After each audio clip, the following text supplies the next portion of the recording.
പഠിച്ചതെന്തും ദീർഘകാലം ഓർമ്മിച്ചു വയ്ക്കാനുള്ള താക്കോലാണ് ഏകാഗ്രത. വിദ്യാർത്ഥികളെ സംബന്ധിച്ചിടത്തോളം അവരുടെ അക്കാദമിക് പ്രകടനം ഫലപ്രദമായി മെച്ചപ്പെടുത്തുന്നതിന് ഏകാഗ്രത സഹായിക്കുന്നു.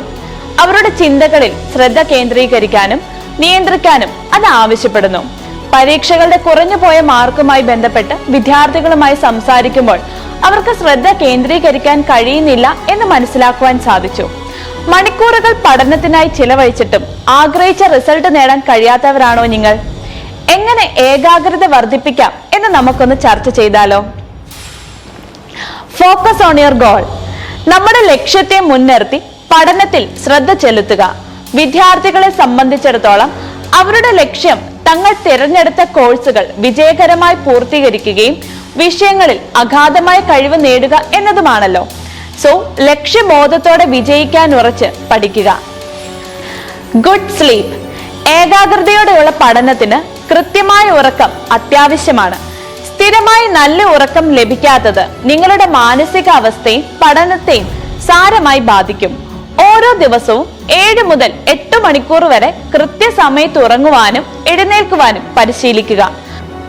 നല്ലൊരു ഉറക്കത്തിന് തരുവാൻ സാധിക്കുന്ന ഏകാഗ്രതയും ഊർജവും മറ്റൊന്നിനെ തരുവാൻ സാധിക്കില്ല എന്നറിഞ്ഞു വയ്ക്കുക.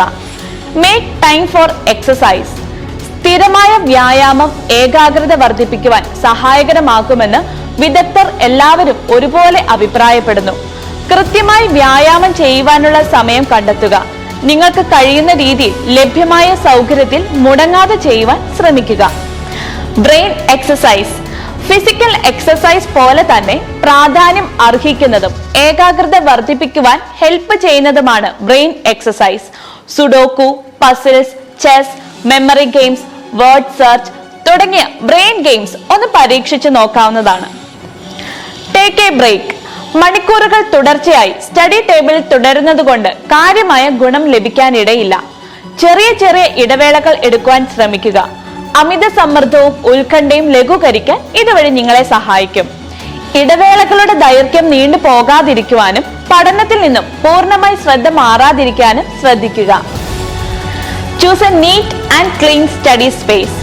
വൃത്തിയും അടുക്കും ചിട്ടിയും ഉള്ളതുമായ പഠന സ്ഥലം നമുക്ക് നല്ലൊരു കോൺഫിഡൻസും റീഫ്രഷ്മെന്റും തരുകയും ഏകാഗ്രതയോടെയുള്ള പഠനത്തിന് സഹായകരമാവുകയും ചെയ്യും.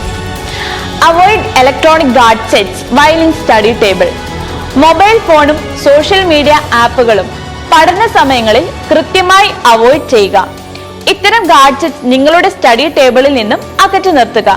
പഠന ആവശ്യത്തിന് ഉതകുന്ന രീതിയിൽ മാത്രം ഈ ഗാഡ്ജറ്റ്സ് ഉപയോഗിക്കുക. Informations overloaded. കേൾക്കുന്നതും കാണുന്നതുമായ എന്തും മെമ്മറിയിൽ സ്റ്റോർ ചെയ്യാതെ ഇരിക്കുക. ആവശ്യമായ പഠനത്തിനുതകുന്ന ഇൻഫർമേഷൻസ് മാത്രം കളക്ട് ചെയ്യുക. അനാവശ്യമായ കാര്യങ്ങൾ കുത്തിനിറിച്ച് ഏകാഗ്രത കുറവുണ്ടാവാതെ ഇരിക്കാൻ ശ്രമിക്കുക. ഇവയെല്ലാം കൂടാതെ നല്ലൊരു സംഗീതത്തിനും ഒരു പക്ഷേ ഒരു കപ്പ് ചൂട് കോഫിക്കും നിങ്ങളിലെ ഏകാഗ്രത ഉണർത്താൻ കഴിഞ്ഞേക്കും. ഏകാഗ്രത ഉണർത്തുമെന്ന് നിങ്ങൾക്ക് സ്വയം തോന്നുന്ന ഇത്തരം ചെറിയ കാര്യങ്ങൾ സ്വയമേ കണ്ടെത്തുക. അത് നിങ്ങളുടെ ടൈം ടേബിളിൽ ഉൾക്കൊള്ളിക്കുക. ശ്രദ്ധിക്കുക, ഇത്തരം കാര്യങ്ങളിലൊക്കെ ഏർപ്പെടുമ്പോൾ അതിൽ മാത്രമായി ശ്രദ്ധ മാറാതിരിക്കട്ടെ. Wish you all success from team brilliant.